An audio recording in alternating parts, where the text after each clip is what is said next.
I have a picture of what appears to be Ghislaine Maxwell's mother at this event. And she was targeting me, telling me I had to have private meetings in the limos with the men of this thing that was being judged. And I asked my little brother and my boyfriend at the time to go out into the limousine and see what was going on in there, because this was never disclosed to me. Again, I was a minor. My parents were both there. My mother was one of my managers.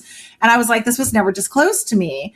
And this woman said that I would be disqualified if I did not go into the limos. So my brother and my boyfriend went out there, and they said that the other contestant, who was well over the age of 18, was engaging in sexual activity and drug use with one of the judges, JJ Walker. And then another one of the judges was Greg Brady of the Brady Bunch, Barry Williams.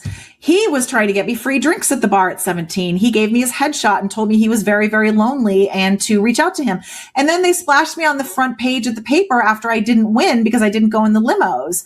So they didn't even announce the other person winning. Maxwell's clearly involved in this event with a minor on Palm Beach Island that they're trying to go have sexual activities in a limousine. And then I didn't win. And then they splashed me all over the page of the front page of the paper, making it seem like I did.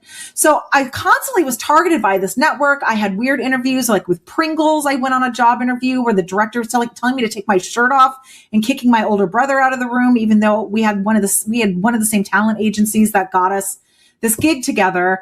And then I also auditioned for Lolita when I was in high school because I wanted to see the script. I wanted to see if they were really targeting a minor. So, I mean, this was the industry. It was just gnarly and really not protected. It still is not. So it was really hard to differentiate how safe I was in any given situation. So at the time, there were really no red flags.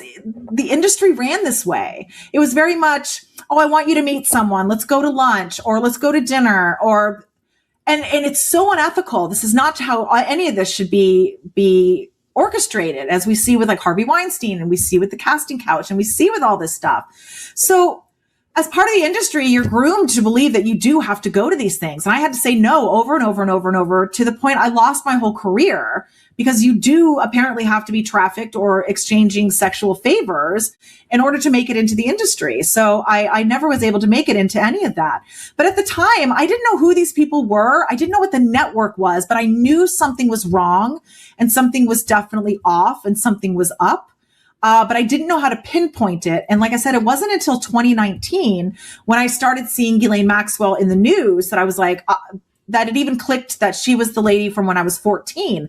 I recognized her instantly from that with the haircut and everything, because I had a longer interaction with her. And she gave me her business card, which I was freaking out that I would ever have to try to say her name.